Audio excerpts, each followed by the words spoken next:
Cancer loves acid. Cancer also loves no oxygen. The other thing cancer loves is sugar. What if I told you that some of the most common foods in your diet could actually be feeding cancer cells? You've probably heard about how unhealthy habits can lead to cancer, but what if the very foods we think are harmless or even healthy are doing more damage than we realize? Dr. Barbara O'Neill has some shocking revelations about cancer-causing foods that most doctors don't talk about, and once you learn these secrets, you'll never look at your plate the same way again. Dr. Barbara O'Neill is a world-renowned naturopath and health educator. With decades of experience, she has become a trusted source for holistic health advice, particularly in the areas of nutrition, detoxification, and natural healing. In this video, we will reveal to you 10 cancer-causing foods you need to stop eating now. You'll find that some of the most common items on your plate may be contributing to cancer development in ways you'd never expect. Believe me, you might be shocked by what you learn, but knowledge is power.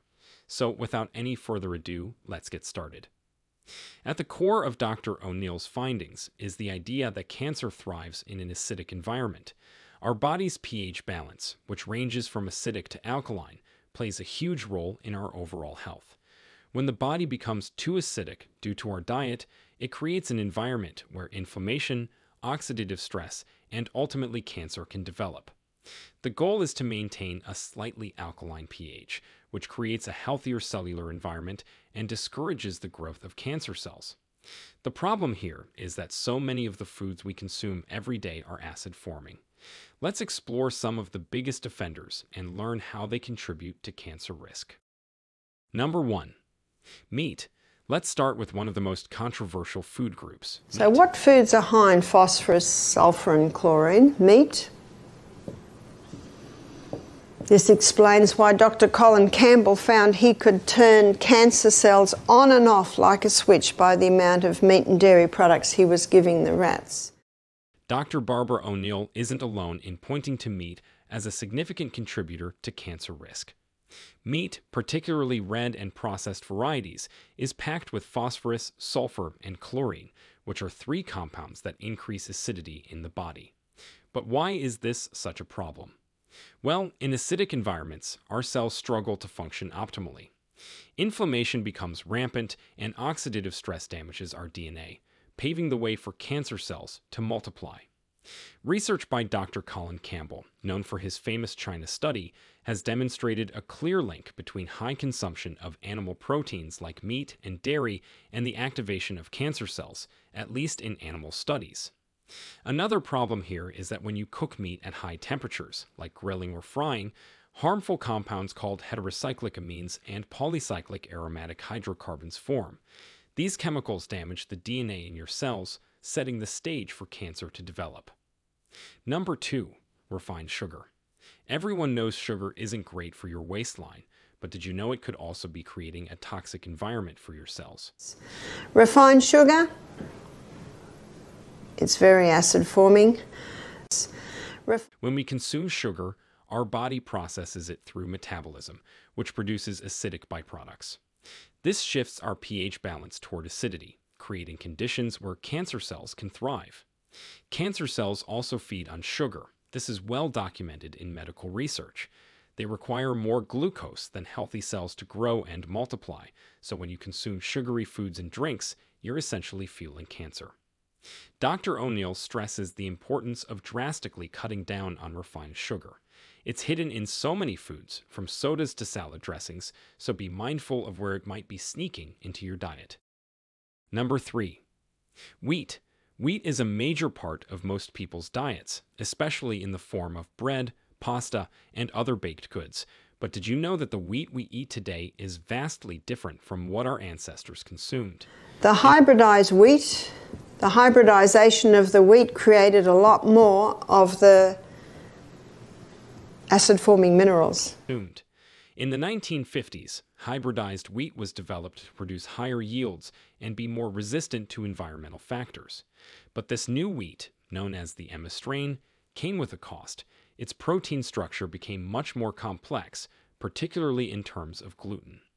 This stronger gluten structure is harder for our bodies to break down, leading to inflammation and oxidative stress, conditions that support cancer cell growth. Also, the refining process done today strips wheat of its fiber and nutrients, leaving you with a product that spikes blood sugar and can contribute to weight gain. As with sugar, obesity increases your risk of several types of cancer. Number 4, caffeine. For many of us, caffeine is a daily ritual. Whether it's coffee, tea, or energy drinks, caffeine is how we power through our busy lives. However, Dr. O'Neill reveals that caffeine might be doing more harm than good, particularly when it comes to cancer risk. Caffeine, all your caffeine foods and drinks have an acid effect. And of course, caffeine usually comes hand in hand with the sugar, which certainly ups it. And remember our 2.6 Coca-Cola, that's a combination of the caffeine and the sugar. Caffeine, much like sugar, has an acid-forming effect on the body. When combined with sugar, as is often the case with coffee or sweetened energy drinks, caffeine compounds the acidity even further. Acidic conditions, once again, lead to inflammation and oxidative stress, two primary drivers of cancer development. Furthermore, caffeine can stimulate the production of stress hormones like cortisol, which also increase inflammation. Number 5, aged cheese. Cheese, especially aged varieties like blue cheese, might be a beloved treat, but it comes with some hidden risks. According to Dr. O'Neill, aged cheese contains high levels of protein and phosphorus, both of which contribute to acidity in the body. The longer a cheese is aged, the more acid-forming compounds it contains, increasing the overall acidity when consumed. Aged cheese. What's the blue in the blue vein cheese? The blue in the blue vein cheese is mold. So the only cheeses that don't sit under that category, the cheeses that have probably a pH of 7 would be your fresh. So that's your cottage, your ricotta. I'm not saying that they are okay, because usually they come from cows who have not been fed right or have chemicals in them. Moreover, aged cheeses often contain mold, which can further exacerbate inflammatory responses in the body. Mold can introduce toxins that increase oxidative stress, damaging cells and potentially leading to cancer. Finally, dairy products in general contain hormones and growth factors that can stimulate the growth of cancer cells, particularly in hormone-sensitive cancers like breast and prostate cancer. Number 6, alcohol and tobacco. We've all heard that too much alcohol is bad for our health, but Dr. O'Neill breaks down exactly how alcohol can fuel cancer. Alcohol is not a food, but it creates an acid environment in the body. Tobacco is not a food, but it also creates an acid environment in the body. When alcohol is metabolized in the body, it produces a byproduct called acetaldehyde, which is highly toxic. Acetaldehyde is a neurotoxin that damages DNA, interferes with normal cell function, and inhibits the body's natural repair processes. Alcohol breaks down in the body to acetaldehyde. And acetaldehyde is a neurotoxin. We don't want a neurotoxin. A neurotoxin is a brain killer. There are 5 places you can be exposed to acetaldehyde. Yes, if someone consumes alcohol. Yes, if someone has a yeast problem and they're having a lot of fruit, it will break down to this. Cigarette smoke, car fumes give off acetaldehyde, and the last one is vinegar. Over time, this damage accumulates and can lead to cancer. The liver, which is responsible for breaking down alcohol, is particularly vulnerable to this damage, making liver cancer a common risk among heavy drinkers. Tobacco, whether smoked or chewed, is even more harmful. The chemicals in tobacco directly damage the DNA in your cells, leading to mutations that can result in cancer. Dr. O'Neill's advice is clear. Limiting alcohol and tobacco consumption, or eliminating it altogether, is one of the best ways to protect your body from this potent carcinogen. Number 7. Special types of fruits. You're often told to eat more fruit for better health, But did you know that some fruits can have an acidifying effect on the body? Dr. O'Neill explains that certain high-sugar fruits, while generally considered healthy, can actually feed yeast in the body. Before we go there, there's one other, is fruit. Now I've got a question mark with fruit too. Why have I got a question mark? If someone has a yeast presence in their body and they're eating a lot of fruit, the sugar in the fruit will feed the yeast. And as the yeast feeds on the sugars in the fruit, it gives off acetic acid. It gives off lactic acid. It gives off uric acid. So it basically is feathering its nest. So when a person has a yeast presence and they're eating a lot of fruit, can you see that they are feeding the problem? And they're creating the environment of 5.5 where yeast loves to live. When yeast consumes sugar, it produces acetic acid, lactic acid, and uric acid, all of which lower the body's pH and create an acidic environment. This acidity, combined with the excess sugar from fruit, can potentially encourage cancer cell growth. Number 8. Special types of grains. Grains are a staple in many diets, but not all grains are created equal when it comes to cancer risk. All your other grains, other than the grains that sit on the alkaline side. According to Dr. O'Neill, most grains are acid-forming, which can lead to the same issues of inflammation and oxidative stress. However, there are a few grains that stand out as exceptions. Millet, quinoa, and amaranth are all alkaline-forming and gluten-free, making them excellent choices for maintaining a healthy pH. Number 9. Special types of legumes. All your other legumes, other than the lima, lentil, and soy. While some legumes can have an acid-forming effect, Dr. O'Neill highlights a few that are excellent for supporting an alkaline balance. Kidney beans, lima beans, lentils, and soy are all alkaline-forming and rich in antioxidants, fiber, and phytochemicals. These nutrients help protect cells from damage, neutralize free radicals, and reduce your cancer risk. However, not all legumes are created equal. Peanuts, for instance, are prone to mold contamination, particularly from aspergillus, which produces aflatoxins. These carcinogenic compounds can damage DNA and lead to liver cancer. Dr. O'Neill warns against consuming peanuts and suggests choosing other legumes that offer cancer-fighting benefits without the risks associated with aflatoxins. Number 10. Special types of nuts. Nuts are another tricky area when it comes to maintaining an alkaline balance. According to Dr. O'Neill, most nuts are acid-forming, with the exceptions of almonds and Brazil nuts.